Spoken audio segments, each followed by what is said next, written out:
Mitos y leyendas. La octava maravilla del mundo. 1941. Los alemanes marcharon sobre Rusia.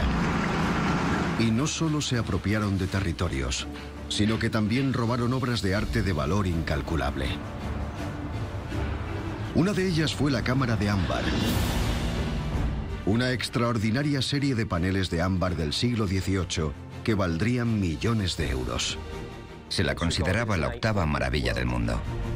Esta fabulosa joya fue trasladada a la ciudad alemana de Königsberg.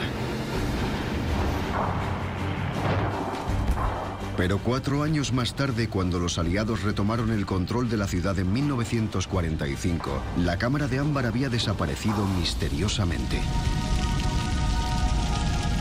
¿Habría sido destruida durante la batalla? ¿O habría sido escondida?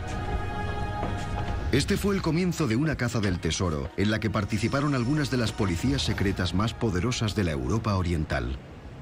Hubo registros oficiales y extraoficiales realizados tanto por la Stasi como por la KGB. Hubo pistas falsas, documentos desaparecidos e historias inventadas. La Stasi invirtió más tiempo y dinero porque quería alcanzar la gloria. Se convertiría en una de las mayores cazas del tesoro del siglo XX. Una caza que continúa hoy en día. Estamos a punto de encontrar la cámara de ámbar, pero necesitamos ayuda.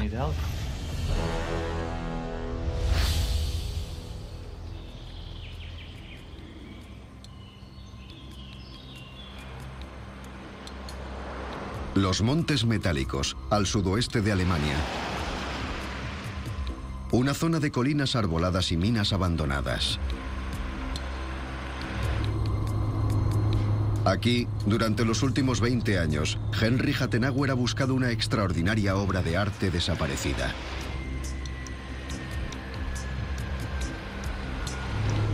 Un tesoro ruso robado al final de la Segunda Guerra Mundial y que jamás volvió a ser visto. Hattenauer está convencido de que lo escondieron en una de las minas de pizarra abandonadas de la región. Hemos registrado prácticamente todas las minas del condado, sin importar su antigüedad. Calculo que habremos explorado unas 150 minas, más o menos. Hattenauer ha registrado meticulosamente la búsqueda. Es tan secreta que los miembros del equipo no quieren ser identificados. Tenemos nuestro propio equipo de topógrafos, por así decirlo. Delinean mapas, miden túneles, galerías, de todo. El trabajo de este grupo de cazadores de tesoros ha sido exhaustivo y arriesgado. No puedes meterte sin más en un túnel que está derrumbado en parte porque es extremadamente peligroso. Tienes que asegurarte de que no vayan a caer más piedras.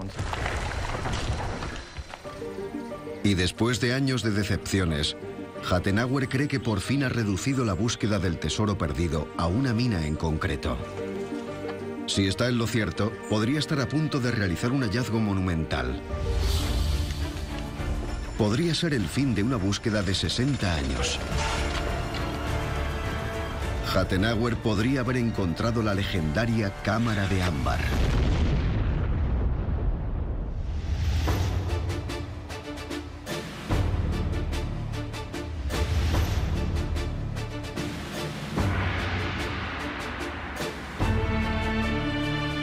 Era una de las habitaciones más extraordinarias jamás creadas. La llamada cámara de ámbar era una serie de paneles que recubrían una estancia palaciega. La cámara de ámbar original debió ser totalmente gloriosa. Habría sido una visión espectacular. Jamás se había intentado algo a esa escala. Parte estaba tallada en 3 dimensiones, con coronas y cosas así. Lo que hacía que fuera completamente extraordinaria era la increíble calidad de su factura. No estoy segura de si esta figura está tallada en una pieza o no, porque el brazo Es de diferente color que el resto del cuerpo. Esta extraordinaria creación fue obra de artesanos alemanes en el siglo XVIII, que usaron millones de piezas de ámbar. Y por detrás está el mosaico. El fondo, que se hizo con láminas de ámbar, que se colocaron juntas para crear el mosaico. No hay ningún hueco, todo es de ámbar.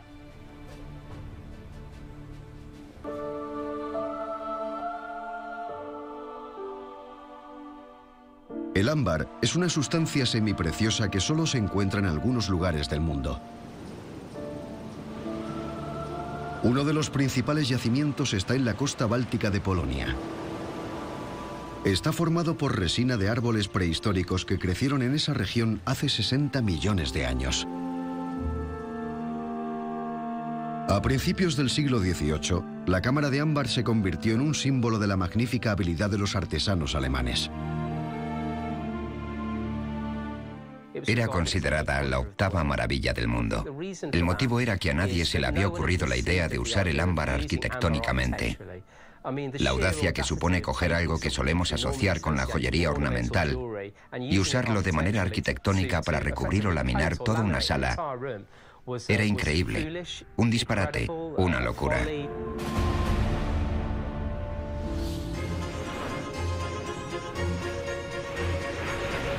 En 1716, este extraordinario regalo fue entregado por los alemanes a uno de los emperadores más poderosos de toda Europa, Pedro el Grande de Rusia. Se la llevó a San Petersburgo, donde la instaló en su palacio de verano, a las afueras de la ciudad. Allí fue expuesta 150 años, hasta el verano de 1941.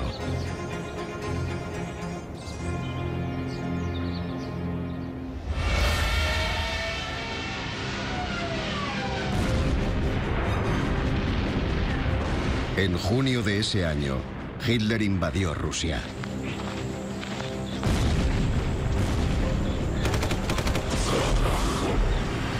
Y las fuerzas alemanas no solo estaban interesadas en invadir territorios.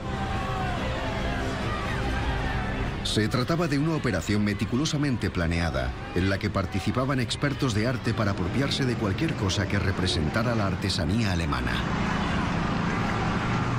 El propio Hitler era un fanático que buscaba obsesivamente obras de artistas alemanes de los siglos XVII y XVIII.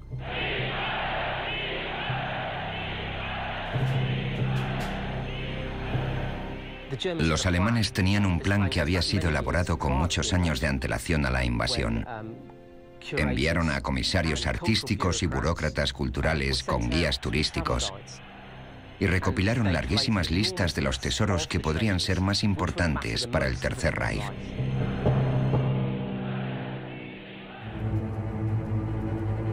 Y en lo más alto de su lista estaba la cámara de ámbar. Pensaron que la cámara de ámbar formaba parte del legado alemán y querían recuperarla. Para los nazis, la cámara de ámbar representaba el poder alemán. Era como una máquina del tiempo que les transportaba a la era de los caballeros teutónicos, los ancestros del nazismo y el nacionalsocialismo. Era, en resumen, el símbolo de una larga historia de superioridad alemana y supremacía militar que se remontaba a la Edad Media.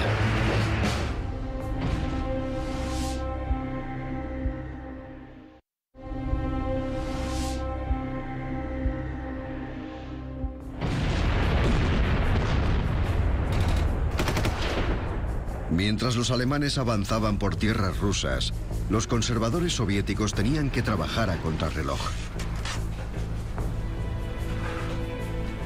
Miles de valiosas obras de arte tenían que ser embaladas y enviadas al este, lo más lejos posible, a Siberia.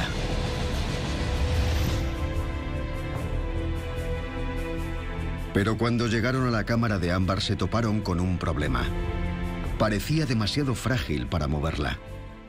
Cuando los comisarios intentaron quitar el ámbar de las tablas del fondo, descubrieron que se había vuelto muy quebradizo. Podría haber sido posible desmontarla sin causar ningún daño, pero era muy arriesgado. Así que en lugar de eso, decidieron camuflar la cámara como si fuera otra cosa cualquiera. Tenían papel de fumar, que era casi lo único que llevaban en los bolsillos, y se les ocurrió la idea de que actuaría como una tirita para que el ámbar no se agrietara. Encima del papel de fumar pusieron algodón que sacaron de cojines. Y por encima sábanas y luego papel pintado. Hicieron todo lo que pudieron.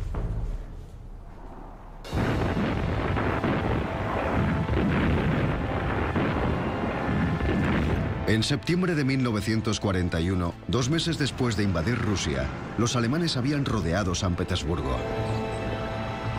Entonces se dirigieron al Palacio de Verano, donde estaba la cámara de ámbar. A pesar de los intentos de los rusos por esconderla, los saqueadores alemanes sabían exactamente dónde buscarla.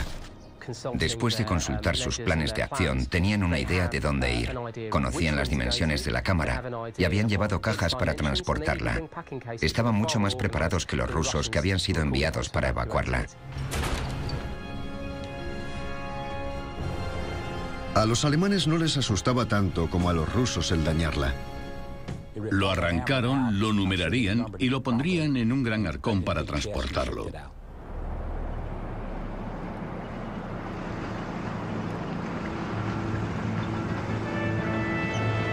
En cuestión de días, la cámara de ámbar estaba de camino desde San Petersburgo a la ciudad alemana de Königsberg, la actual Kaliningrado.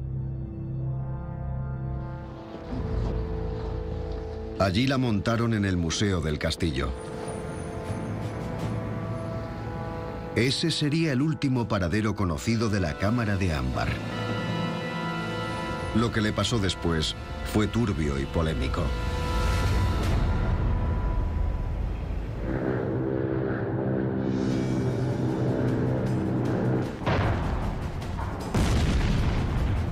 Durante el invierno de 1944 y 1945, los alemanes estaban en plena retirada.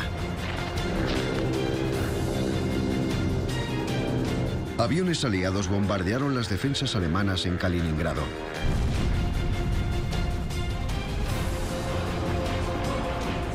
El Ejército Rojo se dirigió al oeste y en abril de 1945 se habían apoderado de la ciudad.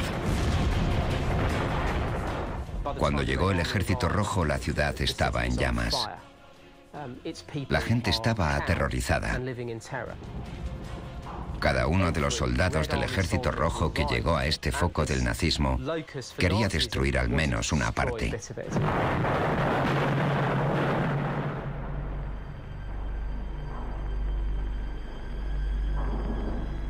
Una de las primeras cosas que hicieron los rusos fue buscar la cámara de ámbar. Pero a pesar de registrar toda la ciudad, no pudieron encontrarla.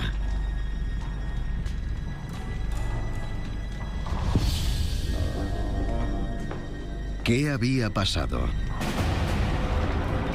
¿La habrían destruido durante la lucha por la ciudad? ¿La habrían escondido en algún lado? ¿O se la habrían llevado los alemanes que se batieron en retirada? Y de ser así, ¿a dónde? El misterio de la cámara de ámbar había comenzado.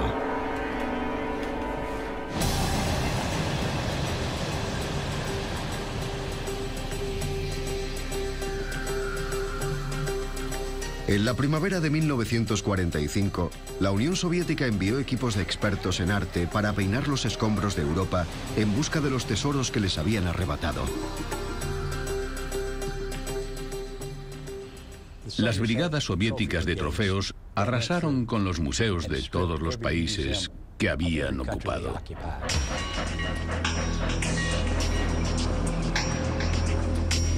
Un lugar al que se dirigieron fue a Kaliningrado, el último paradero conocido de la cámara de ámbar. La misión fue liderada por uno de los mayores expertos en arte del país, Anatoly Kuchumov, que había sido el principal conservador de la cámara de ámbar en los años previos a la guerra. En Kaliningrado, rápidamente encontró una pista muy significativa. La cámara de ámbar tenía 4 mosaicos de piedra. Entre los restos del castillo encontró fragmentos de 3 de ellos. Los 3 eran muy frágiles. El fuego los había dañado y se desintegraban al tocarlos, pero el cuarto había desaparecido. Kuchumov no encontró ningún fragmento del cuarto mosaico. Debían de habérselo llevado. Y para Kuchumov esto era muy significativo. Si había desaparecido uno de los paneles, ¿qué más faltaría del resto de la cámara? Esa era la lógica de Kuchumov. Si se habían llevado el panel, también tenían que haberse llevado las paredes de ámbar, que eran mucho más valiosas. En su opinión, era más que probable que la cámara de ámbar hubiera sobrevivido al sitio de Königsberg. Pero si había sobrevivido, ¿dónde estaba?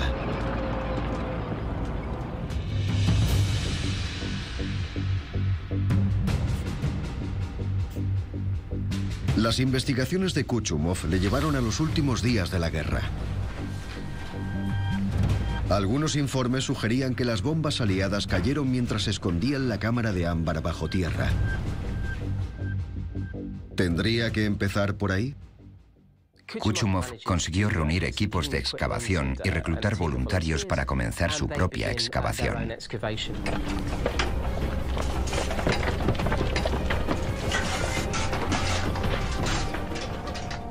Pero no encontró nada. La búsqueda de la cámara de ámbar se convertiría en una de las mayores cazas de tesoros del último medio siglo.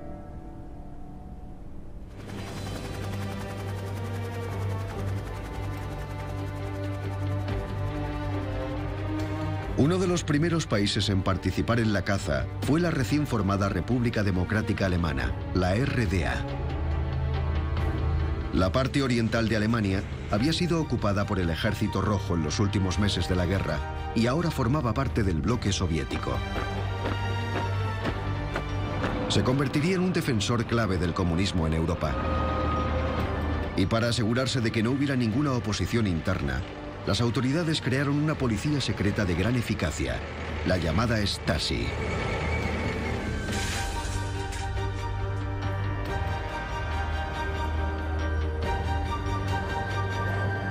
El cuartel general de la Stasi estaba en un gran bloque de oficinas de Berlín.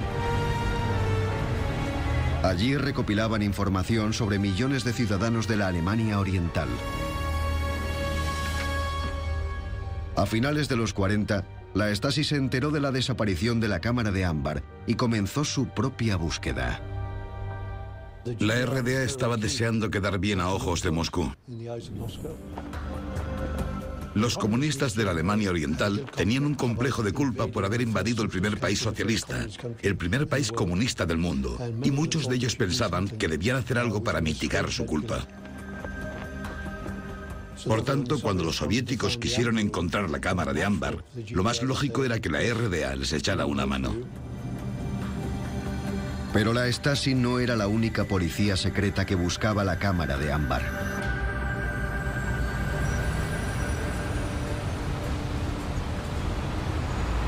En Moscú, los rusos recurrieron a la KGB, que tenía su base en la famosa Lubyanka.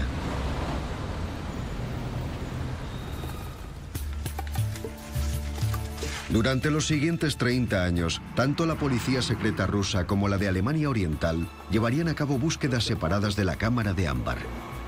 Había 2 investigaciones secretas en paralelo, una la de la KGB y otra la de Alemania Oriental, llevada a cabo por sus compañeros de la Stasi. Pero la búsqueda no fue ni fraternal ni cooperativa. Si la KGB hubiera creído haber encontrado el rastro de la cámara de ámbar, no se lo habría revelado a la Stasi, porque quería para sí toda la gloria.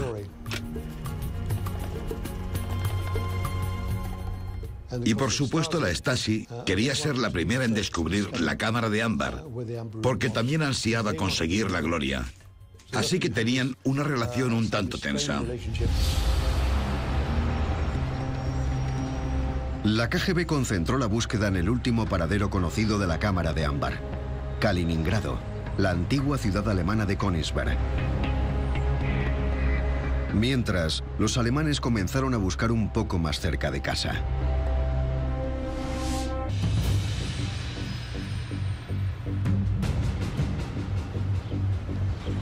En 1958, la Stasi hizo algo sin precedentes en el severo régimen de la República Democrática Alemana. Un régimen famoso por su secretismo hizo algo muy público. En un periódico de la Alemania del Este, Freie Welt, se publicó una petición pública de ayuda. Hicieron un llamamiento. Había pistas que conocía la gente de a pie, y era el momento de reunir esas pistas para que la búsqueda llegara a las masas. Si alguien sabía algo, tenía que contactar con su ayuntamiento, con los periódicos, con la KGB, con la Stasi o con quien quisiera.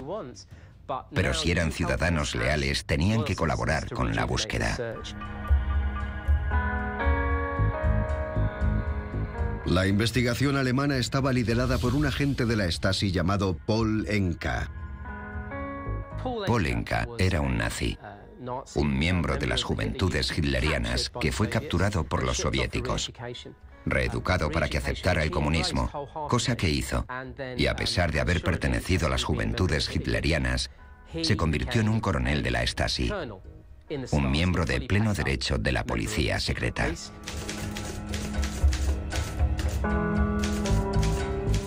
Varias semanas después de la publicación del artículo, Enka recibió una carta. La mandó un hombre con una historia muy peculiar.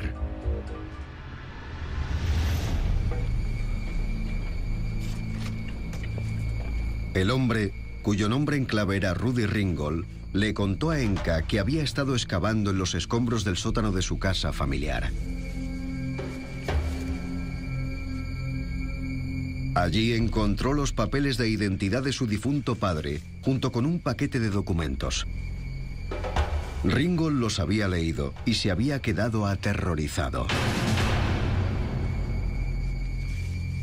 Su padre había sido un miembro de las SS, la fuerza militar de élite de Hitler. En los años 50, tener esos contactos en la Alemania Oriental podía acarrear muchos problemas. El joven Ringgold había quemado los documentos y había intentado olvidar lo sucedido. Entonces, 10 años después, el artículo de Freie Welt había despertado esos recuerdos. Ringgold le contó a Enka que entre los documentos que había destruido se encontraba un recibo que confirmaba el envío de 42 cajas para llevarlas a un destino secreto.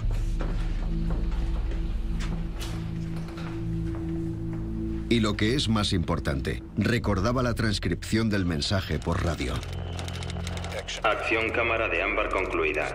Almacenada en BSCH. Acceso dinamitado. Bajas por acción enemiga.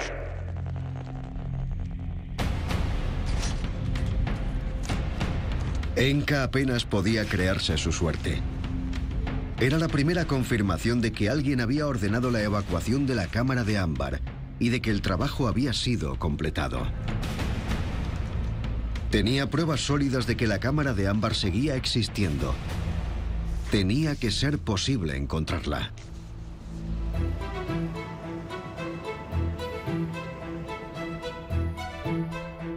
Examinando más documentos nazis, Enka encontró unos que sugerían que el mensaje de radio había sido enviado desde un pequeño pueblo minero en los Montes Metálicos.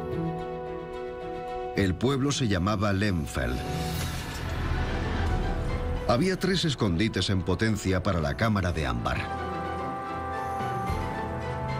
Los rusos seguían creyendo que estaba escondida en algún lugar de Kaliningrado. Las investigaciones alemanas habían identificado inicialmente algún lugar cerca de la ciudad fronteriza de Görlitz. Y después sugirieron que podría estar cerca del pueblo alemán de Lehmfeld.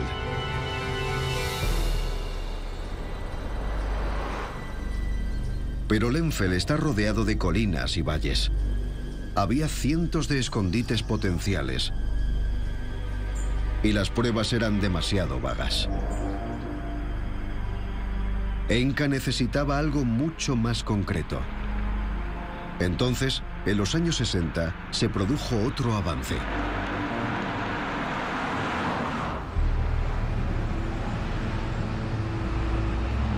Provenía de las investigaciones paralelas de Rusia. Durante algún tiempo, la KGB había estado interrogando a un hombre llamado Erich Koch.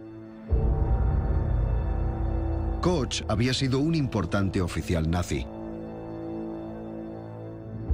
A lo largo de la guerra había sido el Gauleiter, o jefe de Kaliningrado. Había sido el hombre responsable de instalar la cámara de ámbar en el Castillo Museo. Finalmente, en 1967 acabó por admitir a la KGB que durante los últimos días de la guerra había ordenado que la desmontaran. Por fin admitió que la cámara de ámbar formaba parte de la lista de tesoros que había empaquetado y evacuado. De hecho, dijo que como no pudieron llevar a cabo la evacuación, la pusieron en cajas y la enterraron en un búnker secreto bajo una iglesia de Kaliningrado. Estas nuevas pruebas respaldaban la teoría del comisario ruso Anatoly Kuchumov, según la cual la cámara de ámbar no estaba en los montes metálicos de Alemania. Seguía en Kaliningrado.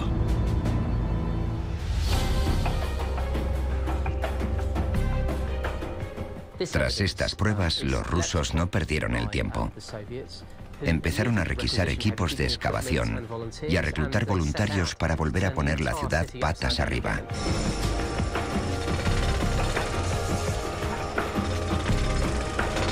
Una vez más, los rusos registraron Kaliningrado. Y de nuevo no volvieron a encontrar nada.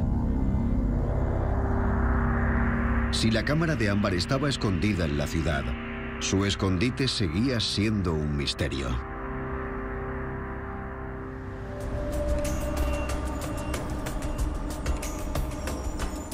Mientras, en la Alemania Oriental, Paul Enka seguía intentando confirmar las pruebas que había reunido. En 8 años no había conseguido nada. Pero en 1976, en la ciudad de Weimar, Enka encontró los registros de la colección de arte personal saqueada por Koch. Koch había sido uno de los principales saqueadores de arte soviético. Según los registros, su alijo incluía 132 candelabros de plata. El número era muy significativo. Era exactamente el mismo número de candelabros que había en la cámara de ámbar. ¿Acaso serían los mismos? Enka interrogó a los habitantes de Weimar. Gradualmente descubrió un nuevo rastro que sugería que Koch había mentido a la KGB. Una de las historias que contaba incluía una ambulancia. En ella cargaron las cajas con misteriosos tesoros de un valor incalculable ayudados por la Cruz Roja. Como era un vehículo neutral, no sería atacado ni por aire ni por tierra, y escaparon de Weimar llevándose esos tesoros. Según los registros, se habían llevado el tesoro al sur, a los Montes Metálicos. Si Enka estaba en lo cierto, la cámara de ámbar no estaría en Kaliningrado. El rompecabezas empezaba a tomar forma. Las pruebas aportadas por Rudi Ringgold también apuntaban a los Montes Metálicos. Enka estaba convencido de que por fin sabía dónde buscar la cámara de ámbar.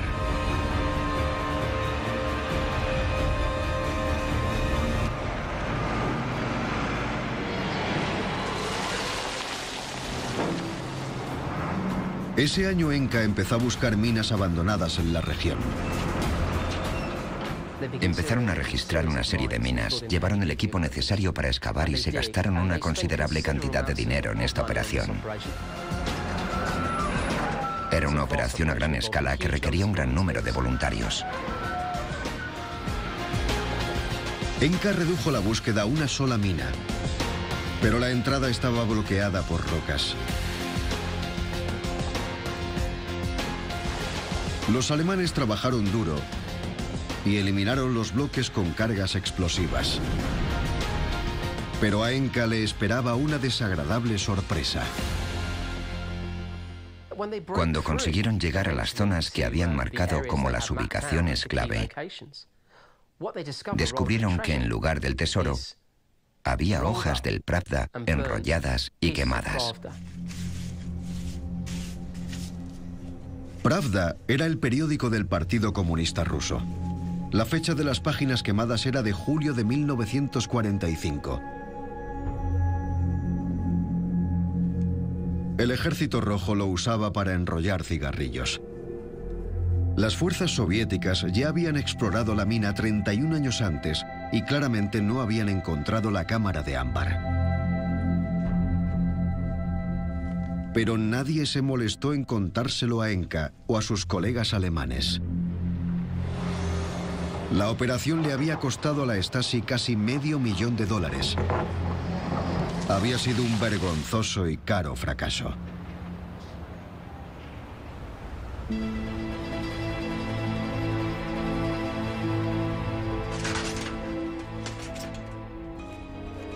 De vuelta en el cuartel general, los jefes de Enka ordenaron una investigación para descubrir qué había salido mal. La Stasi no estaba acostumbrada a fracasar. También hicieron otro descubrimiento alarmante. La historia de Rudi Ringgold de que su padre había sido un oficial importante de las SS había sido un invento. El hombre alrededor del cual Paul Anka había levantado todo el caso era en realidad un cartero herido que no tenía ninguna conexión con la historia de la cámara de ámbar. Un soñador con documentos falsificados. La conexión alemana con la cámara de ámbar era una falacia y una fantasía.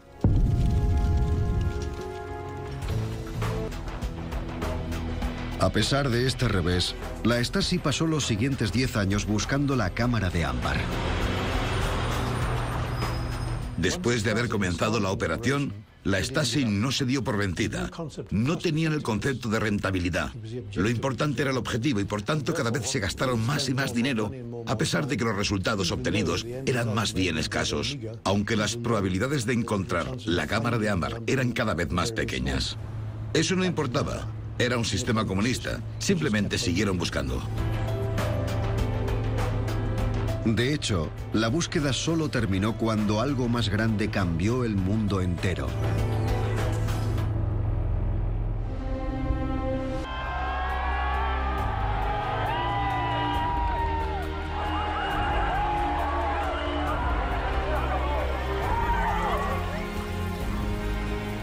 En 1989, cayó el muro que dividía Alemania. Fue el colapso del comunismo en toda Europa. La Alemania oriental y la occidental volvieron a unirse.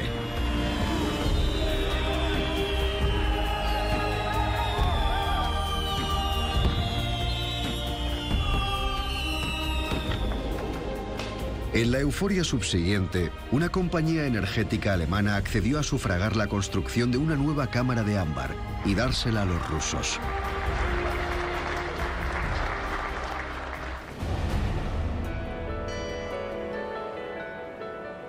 El trabajo duró varios años.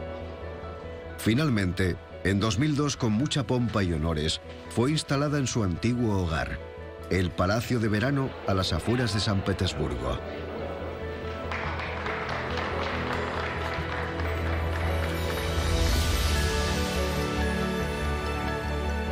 Puede que no fuera la original, pero seguía siendo espectacular. A pesar de ese éxito, quedaba una gran pregunta en el aire. ¿Qué había pasado con la cámara de ámbar original?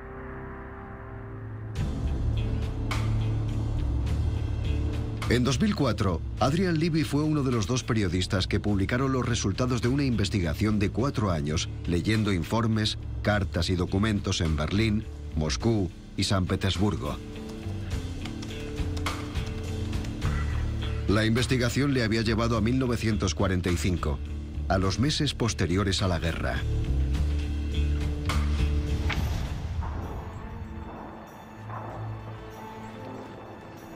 Y había una pista nueva. Ese verano, los rusos enviaron a un experto en arte a Königsberg para que buscara la cámara de ámbar. Aún así, la visita había pasado casi desapercibida. Se llamaba Alexander Brusov. Era profesor del Museo Estatal de Historia en Moscú. Lo que sorprendió a Brusov cuando llegó a Königsberg es que no se había intentado asegurar las ruinas del castillo de Königsberg para trazar un perímetro alrededor y proteger los tesoros que guardaban en él. Poco a poco, Brusov trazó la cronología de los acontecimientos. Hasta la rendición de Königsberg, el castillo estaba intacto. Aún así, entre la rendición a mediados de abril y la ocupación a finales de mayo, a su llegada, el castillo estaba calcinado. La gran pregunta era, ¿había desaparecido la cámara de ámbar con el castillo? Y de ser así, ¿quién era el responsable? Brusov llegó a una incómoda conclusión. En su informe y en su diario personal escribió que el incendio era responsabilidad del Ejército Rojo, que vio el castillo como el paradigma del nazismo, de todo lo que odiaban. Y lo incendiaron sin pensar en lo que podría estar guardado en sus sótanos. Entre otras cosas, el tesoro más preciado: la cámara de ámbar.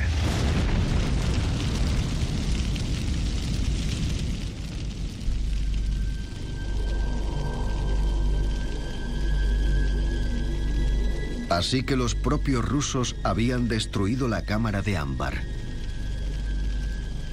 Y además se fijaron un vergonzoso y espectacular objetivo.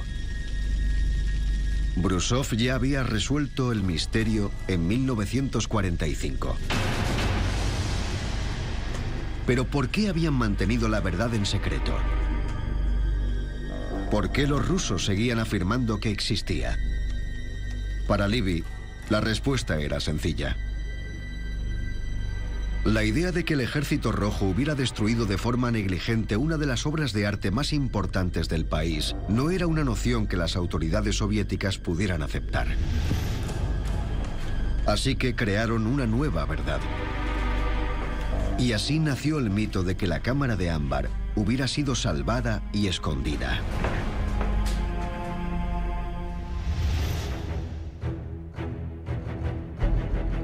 Además, Levy descubrió que al mandar a Anatoly Kuchumov a Kaliningrado, los rusos habían encontrado al hombre adecuado para inventarse una historia.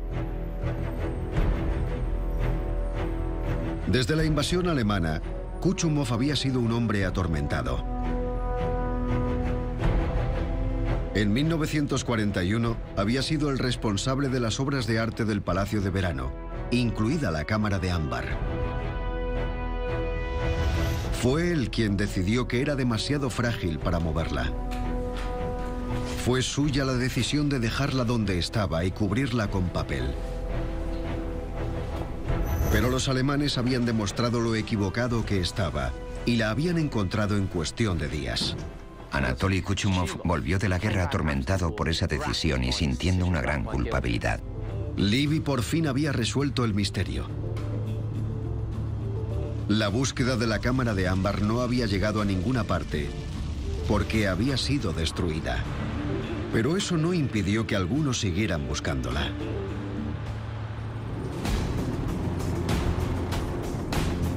A principios de los años 2000, el cazador de tesoros Helmut Hensel lideró una búsqueda de la cámara de ámbar en la República Checa, cerca de la frontera alemana. Decía que, según algunos rumores, unos camiones de gran tamaño habían transportado la cámara de ámbar a una mina de plata abandonada al final de la guerra. ¿Por qué iban a venir aquí todos esos camiones en los últimos días de la guerra? Tenía que haber algún motivo. Mientras, en la frontera de Alemania, donde la mina tenía otra entrada, el alcalde del pueblo también empezó a excavar. Los aparatos de medición han mostrado un espacio vacío y objetos de metal. Queremos comprobarlo con una excavación. Ninguna búsqueda ha sido fructífera. Pero un hombre no ha perdido la esperanza. En lo más profundo de los montes metálicos, Henry Hattenauer sigue persiguiendo su sueño de descubrir la cámara de ámbar.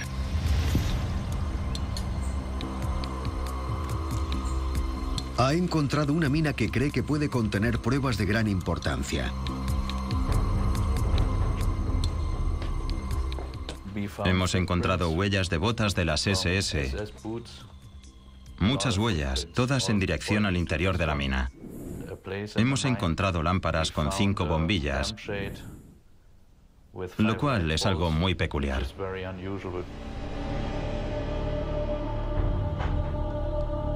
En ese tipo de minas nunca se encuentran aparatos eléctricos porque fueron abandonadas en el siglo XIX, antes del uso de la luz eléctrica. Para Hattenauer, esto sugería que habían sido usadas mucho más recientemente. Lo más probable es que esta mina no se usara con un fin normal y corriente. Personalmente estoy convencido de que la cámara de ámbar está aquí. Estoy totalmente convencido. Sé que mucha gente ha dicho que sabía dónde estaba y que se han reído de ellos. Pero tenemos indicios muy interesantes que nos hacen pensar que la cámara de ámbar está aquí. Justo detrás de las huellas y las lámparas misteriosas, la entrada a la mina estaba bloqueada por toneladas de roca. Costaría miles de euros despejarla. Dinero que Hattenauer y su equipo no tienen. Estamos muy cerca de encontrar la cámara de ámbar, pero necesitamos ayuda. No podemos hacerlo solos. Hasta ahora Hattenauer no ha encontrado mucho apoyo. Pero aún así no pierde la esperanza. Tal es el valor y el misticismo de la cámara de ámbar, que sigue ejerciendo una atracción magnética sobre cazadores de tesoros. A pesar de que todas las pruebas sugieren que fue destruida hace más de 60 años.